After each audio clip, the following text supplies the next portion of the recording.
Namaste India. Today's session is going to be very unique, involving a blend of awareness and wisdom, which will light your way for times to come. We will together experience the tales of great personalities of different generations in regards to different career fields. Today we have Mr. Deepak Bakshi, lawyer by education, hobby turned into profession, practicing financial planning for last 17 years in Dehradun and has assets under his management worth Rs 202 crores with a client base across in 8 countries. He has keen interest in geopolitics, life of any social gathering and chef at heart. And our second guest, Mr. Harshit Gupta, is a passionate and dedicated partner at N. Kumar Gupta and Associates, a chartered accountancy firm. His firm is 30 plus years old, serving clients globally. An avid reader and keen learner, he is the toast of the town. Welcome to our show Nazariya, Unka Nazariya जो बदलेगा आपका नजरिया, presented by Krishna Hydro Projects Private Limited in association with One Take Films. Firstly, I would like to present my gratitude to both of you for doing this. And जब हम पैसे की बात करते हैं, तो there's always a saying that trust is the foundation of a strong financial practice. So how do you both agree with this statement? You would want to go first or? Sure. I would totally agree. I mean, when you named a number of 203 crores of assets, it is all trust.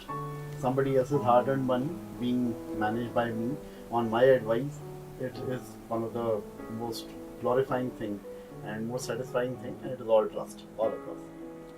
And I think, I'll add on to that by saying that in my office, we have a space that we call a reception, but it's not a reception, it's just a welcome area. And the line written over there is, our process begins with your trust. So I think the moment anyone approaches any advisor for that matter, not just finance, be it a legal advisor, be it a medical advisor, everyone is trusting you to take a decision for you. It's like we have been asked to place ourselves in his or her shoe and help them make a decision. And I don't think in today's time anybody wants anyone else to make decision for them. But if they're giving us that liberty, that honor, I think the only foundation of it is trust.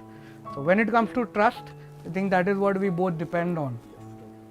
So Harshit sir, tell me one thing, that how tough it is to maintain a family legacy and simultaneously add new things in practicing chartered accountancy.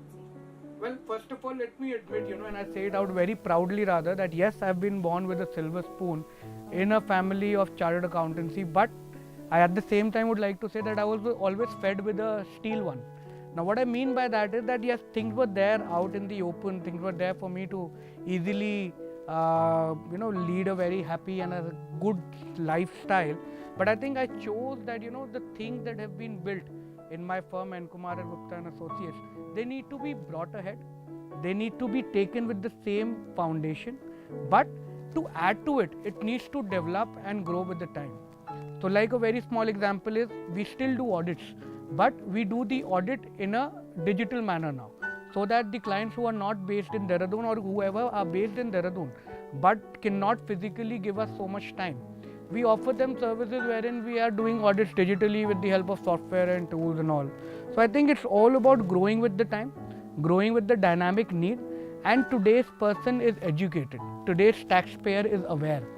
At that time, if you feel that you can still not educate him and carry on your profession, I think that's a lie you're telling to yourself. So the overall crux of my belief today in redefining the contemporary CA practices, be a partner in the growth of your clients, educate them of what you're doing and make them aware, so that tomorrow when they trust you, so we're coming back to the word trust, when they trust you with the knowledge that why he or she should trust you. So I think that's the main ethos, growing with time and telling them what you're doing. Right. So, sir, जब legacy की बात आती है, so you are handling legacies of so many families. How do you maintain that? With me again, I mean, trust being the crux of the whole matter. Plus, I have to maintain that intent, and that trust has to be nurtured.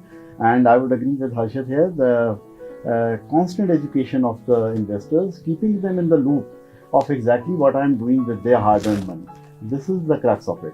So there are people like in my profession also who think they will probably, I know everything, so just keep quiet. And in my case, it happens the other way around. Number of clients who have been with me for 15 years, they come out and say, Deepak, paka mat bhai, check. मैंने कहा नहीं, you have to know what I am doing with the hard-earned money. कहते every time, मैंने कहा every time, for my confidence. So that is the trust which has to be nurtured and has to be taken forward.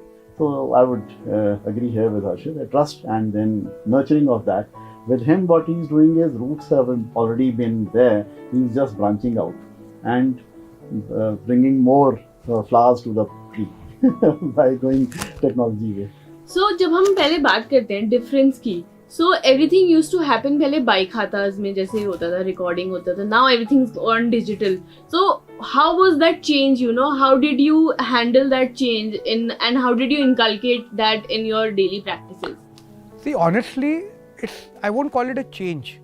I think I would just call it that it's been developed. So from the ancient ages when there used to be cavemen who used to inculcate something on the walls, today we are writing on a tablet. The language or the alphabets or the base of science is still the same. We still write in English or a language. It's just that maybe the words have become fancier. It's just that maybe the method and the tools used for writing is different. So I think it's very much the same in accounting or finance if you talk about. So when I was doing my education, my core focus, I was very lucky to have some wonderful teachers. They were focusing only about journal entries. The basics and the basic of accounting, the debit and the credit, what goes in, comes out, things like that.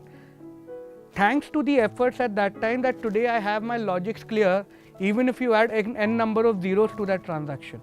So yes, the buy khatas or the rokdas or the ledgers that used to be this huge and this wide, they've been replaced by one screen.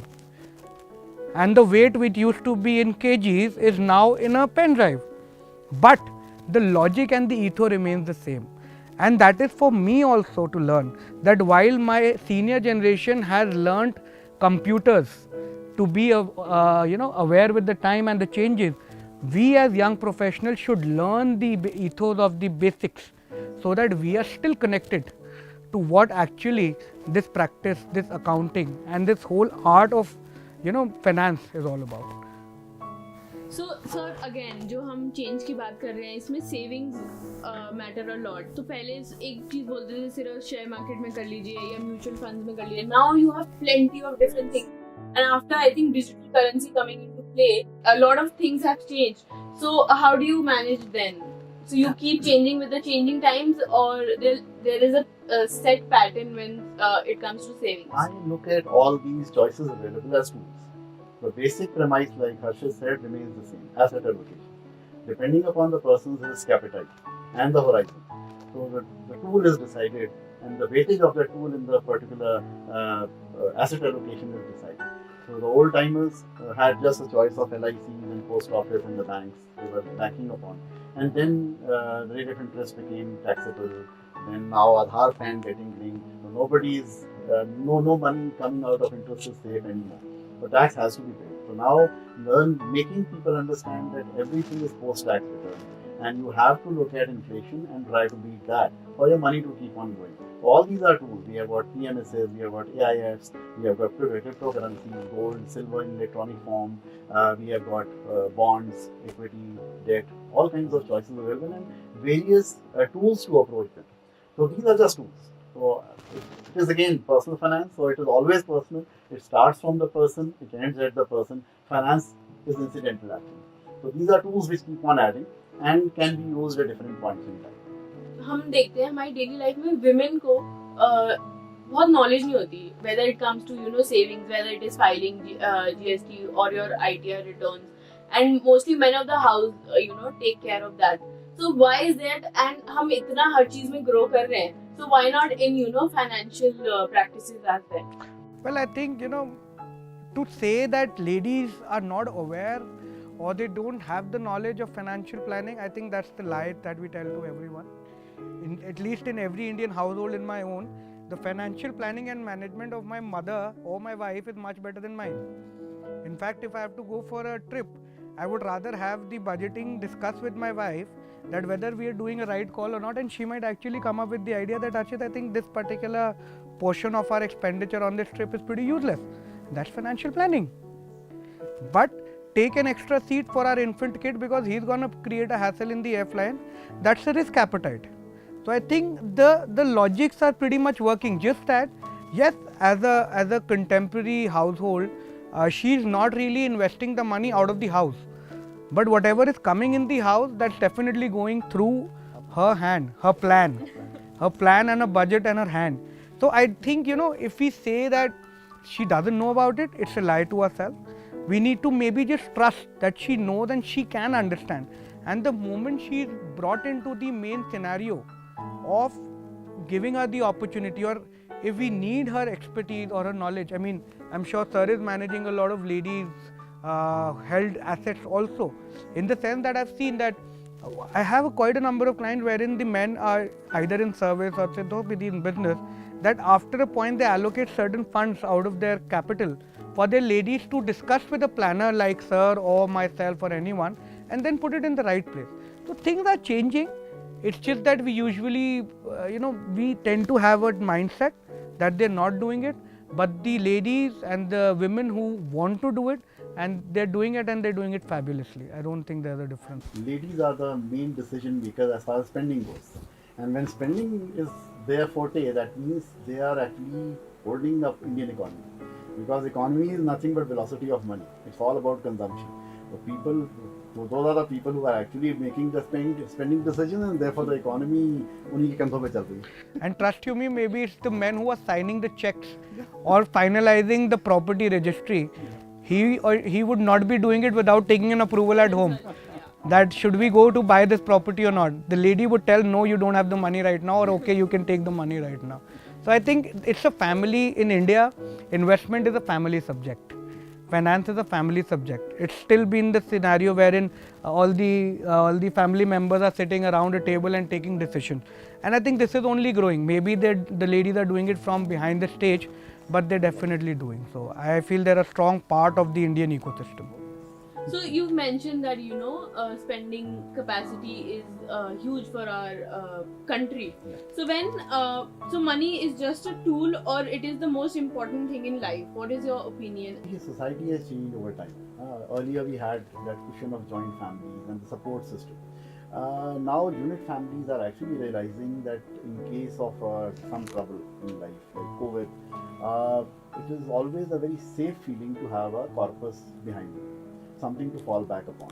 And the people have definitely realized over the years that in case of trouble, nobody can help you for long. I mean, your friends circle is like you only. It is not like Ambani is your friend, so he will sustain you through all times. So the people have actually realized. We Indians were always great savers. We had a very good saving rate. But over the years, with the new generations coming in and that zeal of having a better life, but now you see the startups, the people who really want to make money, saving will follow by default. So that I would agree on this. Going forward, money has become of paramount importance. That corpus, a financial plan in place, that consistent disciplined saving is making people feel safe. And like so many families changing businesses and jobs with a throw of a hat, they have to have a backup. So money has become more important than it was at earlier point in time. Yeah. So what is your biggest fear in terms of your career? Wow. Well, standing at the age of 31, 10 years into my profession, my only fear, I think the only fear would be that what if I stop loving my profession? I think something that still makes me become a good CA, that makes me learn more, read more, try to redefine myself, try to give better service to my clients. The only reason for it is I love my profession. I'm passionate about it. I'm passionate about solving a query that comes across to me. I'm passionate about being known to know a lot of things. The day I stop feeling that passion, the day I stop feeling like a CA when I wake up in the morning, I fear that day. What will I do after that? So for now, touch wood, I don't see it anywhere close to me. But and hopefully I do not see it close to me. But I think because I love this profession, I feel very passionately about it. It keeps me going, and I am very confident of making sure that my career is able to help me and my people around. So that's the feeling about it. So same question goes for you. Same question. Okay. The early part of my career, definitely. I mean, gaining people's trust. Probably fears I have left behind now, because ours is a referral kind of a thing. Dissatisfied clients refer more. And like Harshit, I would agree that I am now into that zone where I genuinely feel I am adding value to people's and families' lives, making them safe. And after COVID, suddenly people have actually been very vocal, telling me that with you around and this money which is accessible, not locked in, that gave us a very safe feeling. So it is a pretty, I mean, on a different cloud altogether, but no fears per se at this point in time. I'm a very known to be a very conservative advisor. I always go middle of the path, even if somebody holds my collar and I want to take the risk. I tell him, no, you say you want to take a risk, but you don't have that capacity.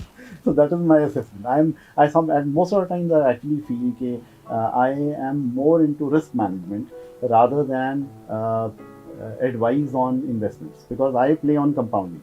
I'm not a return chaser. I tell people return chasing doesn't work out. So you cannot time. Nobody can see the future. So it's just an emotion that people have when they jump into stocks or cryptocurrency for that matter, or for a short period of time, like trading. I'm not into that. I'm more into goal-based planning, and I've been reasonably successful at it. So a happy set of clients, and the feeling of added value to around 1200 families is a pretty satisfying thing. So no fears as of now. Sir को कोई fear नहीं है. In fact, ये दूसरों के fear हटा देते हैं. I mean, You come, I'll tell you not to take risk or how mitigate your risk and not have fear for the future. So kudos to that. 1200 families is a big number to Yes, achieve. that's a So big- congratulations on that, sir. So what is the most valuable asset in both financial planning and in chartered accountancy? So you've said ki you have your goal, but you know, what is your valuable asset I in think this? people are valuable, but that trust which we have earned over time, and that implicit faith that comes across, sometimes it's scary actually, honestly speaking. I mean, that blind trust. So then you have to be extra cautious and go with it. But because probably both of us, because of his family history, has been 10 years of himself into it, and 30 years, 20 years before that, and similarly for me 17 years. So I think probably that the compounding which I have done with people's money has actually worked for me also. It has compounded their strength and that idea of keeping my knowledge updated, because my part is divided into only two things. That is like services and upgraded knowledge. I have to be. So the learning is a constant learning is a process, number one. But only thing is, unlike other people in my profession, I have a very clear thought. Mine is the 25% is the knowledge part. 75 is divided into two parts: services and behavior management. तो मेरे shelf पे जो आज 10 किताबें हैं, उनमें 7 जो हैं, out of 70% are on behavior finance. So finance तो by default है, so it is more of managing people's behavior, telling them कि भाई बस, now it is time to stop. I think in chartered accountancy, or rather as a finance person, I would say there are two assets that I focus upon. One is the emotional asset. That emotional asset would be the feeling of contentment. The day and the moment when I feel that okay, this much is okay for me. I think if I'm able to tell myself that is an asset, which we need to keep, I mean, in everything. In fact, forget food. Even if you're having water and you have too much of water, it creates trouble. So what I mean by that is you need to know when to stop. So knowing when to stop is the biggest asset when you talk about an emotional asset. But being a finance person, when you talk about a financial asset, I think the biggest financial asset is when you know that there is no legal risk at the back of your head. A good peaceful sleep is possible if you are managing and minting money at the same time, but in a legal way, within the boundaries of law, within the risk appetite which you can live by. आपने ज़बरदस्ती बहुत ज़्यादा कमाने के लिए बहुत ज़्यादा risk ले लिया, it will not be of any use. आपने रिस्क बहुत कम लिया, आप कमा नहीं पाए, आप आगे जाके अपनी लाइफ में सोचोगे मैंने पूरी लाइफ किया ही क्या. So I think to be balanced when it comes to risk and earning money. See, I won't be hypothetical in saying नहीं पैसा जरूरी नहीं है, पैसा जरूरी है. In fact, I would like to say that nothing is expensive if money can buy it. What I mean by that is if you're having stress, but you can pay off that stress, do it. So now to be able to pay off, you need to have it. And when you want to have it, just make sure that what kind of a risk person you are. If you're somebody who can take the risk, be an industrialist. Everybody who's taken risk has gotten awarded. But take the risk as much as you can chew, as much as you can digest. So I think knowing when to say stop and going ahead and wanting to earn more, both the things going together, and the perfect blend of them makes the best assets. Yeah.